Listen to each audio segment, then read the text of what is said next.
Hi guys, in the last video one of the topics was on inverters. We had a request to simplify what is an inverter and what the inverter is used for and how to use it. So today I'm going to try to explain donderse load shedding. Okay, let me first explain what just happened. It will only take 30 seconds. The year was 1990. Nelson Mandela was released from prison. After the elections in 1994, South Africa was governed by a new ruling party. At that time, it was R1 for 1.4 US dollars. So in the last 29 years, this country was governed with pride. South Africa is the world's 8th largest gold producer, the 5th largest diamond producer, and the largest platinum producer in the world, and other resources. Public schools are in good condition and public hospitals matches world-class standards. The roads are in excellent condition. Traffic laws are respected by everyone and the government do not tolerate corruption.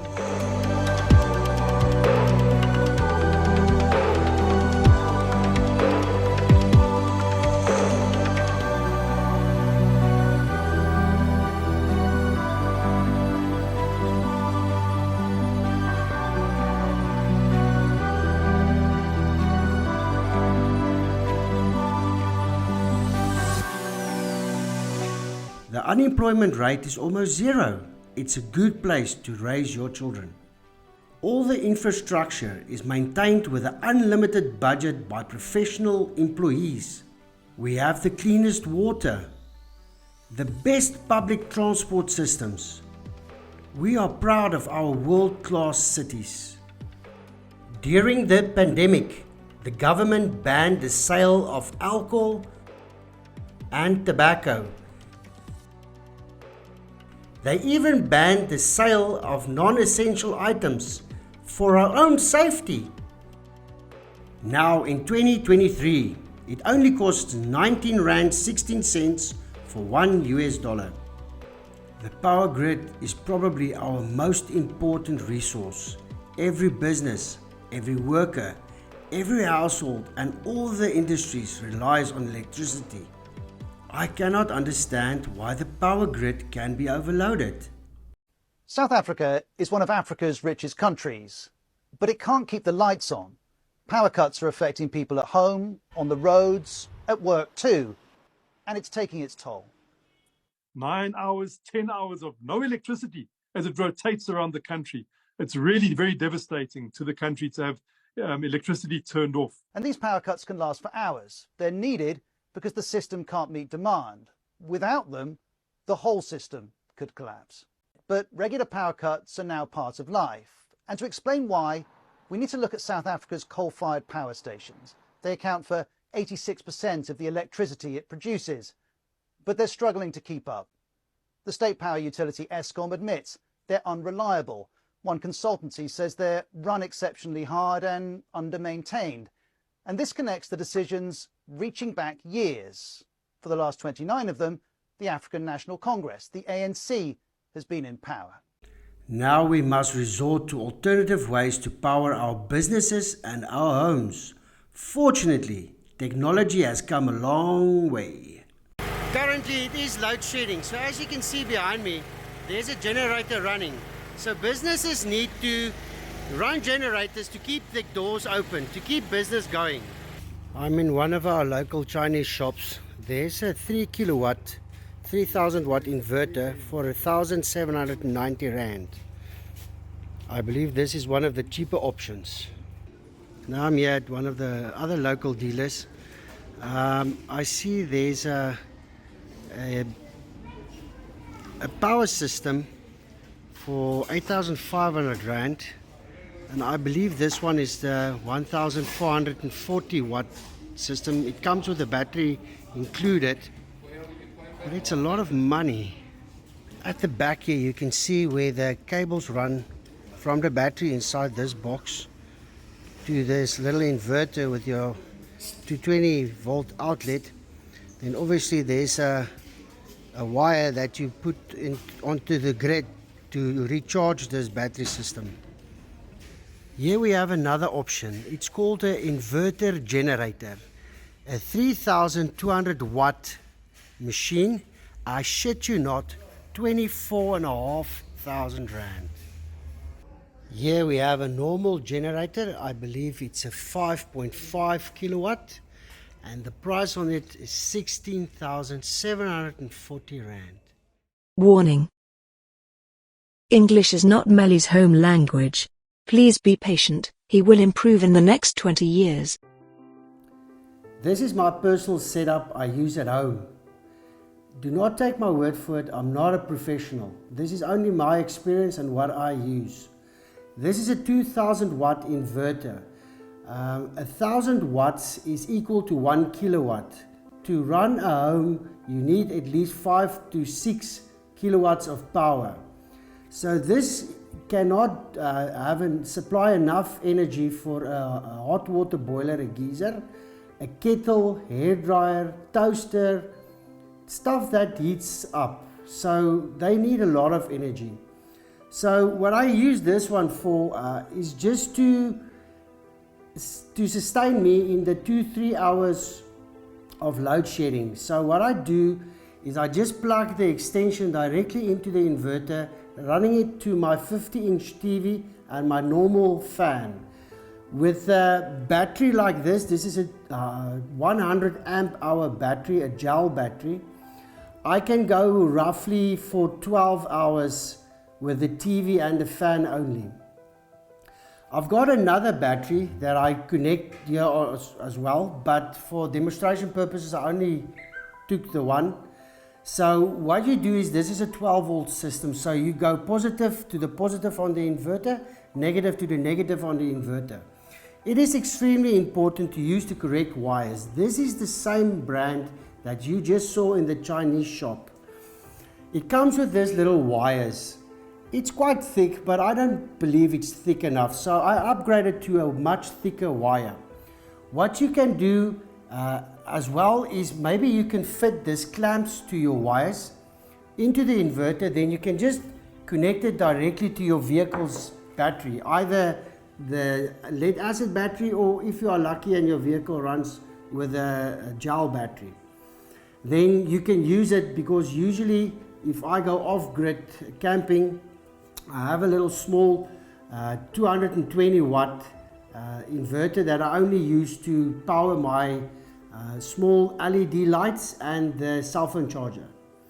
So for this I will not use it to power my whole house, although it is possible to power your lights and small things like this, cell phone chargers. Again, the more batteries you add, the longer it will last. What I've got as well is a charge controller and a solar panel for that emergencies when there's a fault in the grid where we are stuck for a day, 2 days without electricity. So I can connect the charge controller directly to the batteries and connect it to the solar panel to charge the batteries for me. The other resources that I currently use is this small smart charger. It's only an 8 amp charger. They are quite expensive, so I really need to upgrade this one. 8 amps to charge this 100 amp hour battery, it takes a long time. So you can do your calculations. So I definitely need to upgrade that charger for my current system. But for myself, it's what works for me, and it helps a lot. This is my 2.7 kilowatt generator. I had this machine for 10 years now, and it's got a lot of hours on it. By just servicing it regularly, it gives me excellent service.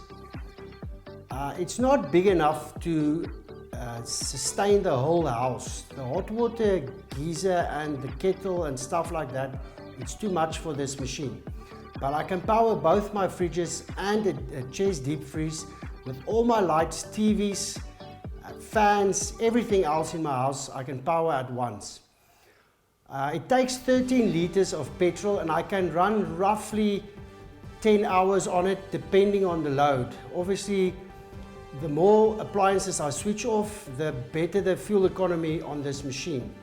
I can go and buy a 6 kilowatt or even bigger machine, but I can promise you it will be triple, even 4 times less efficient than this small machine is. A common mistake that people make is they put this machine outside in the elements, which is not a good idea. But the other problem is if you put it in your garage, you have the chance of poisoning yourself. I know of people that suffered gas poisoning with their generators. So what I've done is I've extended the exhaust pipe of my machine, and I cut an opening in the garage door. So by sliding this exhaust through the opening of the door, it exhausts outside of the house and not inside. So it's a lot safer, it's a lot cooler inside the garage. Another problem that people tend to make is using wires that they make up like this. Fitting 2 plugs, one at each end, by plugging it into the machine and the other end using a normal 220 outlet in your house. Remember guys, the wire leading to that outlet might not be sufficient. It might be a 1.6 millimeter or even smaller wire. So you cannot push almost 3 kilowatt through that thin wire and that small plug that's not rated for it. So the best idea to do is to get a trained professional licensed electrician to connect the outlet for your generator to connect into. Even if you want to connect your inverter into your DV box, I suggest you use a trained licensed professional for that as well. Remember, if there's fire damage to your house and it is not certified, the insurance will not pay out. And again, it's a massive safety risk, so keep that in mind.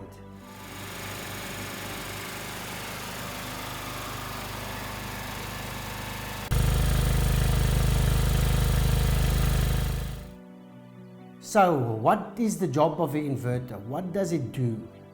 In your house you get AC, that's alternating current. As we explained in the previous video, I'll leave a link somewhere here on top. There we've discussed what the different waves are. So what you need is 220 volts alternating current to power up your appliances in your house. Your car is a 12 volt DC system. It means that it's a direct current. So you use an inverter to change your 12 volt DC to a 220 volt AC so that you can use your appliances. So as I've explained, you connect your inverter to your battery setup, but remember you get different kinds of inverters in terms of voltage. You get a 12 volt, a 24 volt, a 48 volt, etc. So just be sure that you connect your batteries in the correct way to power up your inverter. This is my old inverter. I had this thing for 16-17 years now. It is not big, it's only 220 watts. I usually use it to power up a cell phone charger, charge a laptop, small things like this. In my camp trailer, I power up my LED lights, charge my phone, etc. So this uses a coil system that converts the 12 volt into 220 volts. This one is much more sophisticated. It's a much more modern system that does exactly the same job. I tried to look up on different inverters and even their packaging to find out what is the output of the wave. Is it a pure sine wave or is it a modified sine wave? And I cannot find anything. So if you know anything about this, please let me know. I'm very interested to find out more about that. This is a 3 kVA hybrid system. So let me quickly explain how the hybrid system works. Hybrid meaning you can get different sources of charging your batteries. First source is charging from solar. Second source is charging from the grid, or the third source is charging from a generator. This system has to be installed by a trained professional or an electrician that can give you a certification of compliance. So this needs to be installed by a professional. Don't do this yourself because you might just burn down your house. It also comes down to a isolator that isolates your DC power. Your DC power goes into the system, feeding the inverter that's built in here. Then from this system it converts the power, it goes out and it connects into your DB box, where you can select or have the electrician install it to different areas of your house, or if you only want to keep your lights on, or convert your whole house to hybrid. Then also this is not a big system, this is only 3 kVA, but it helps keeping the lights on. Also what we can do is, as soon as you get, like Mally explained to you, load shedding, when your power goes off, you won't even notice and you're on a different system running off batteries. As the system comes on again, your system will then switch over to the grid again, and then you will have the grid or the solar or the generator charge your batteries back up again. This allows us to implement the technology to our caravans, camp trailers and even our tow vehicles. Thank you for watching. Please help us by pressing the subscribe button. It's free. You do not pay for it. The more subscribers we have and the more you like and share these videos, the better the content of this channel will become. If you are not sure on how to do this, follow my lead. You can ask any 6-year-old. They are born with an electronic device in their hand. To be honest and to be fair, South Africa is not a bad place. It's a beautiful country with awesome people.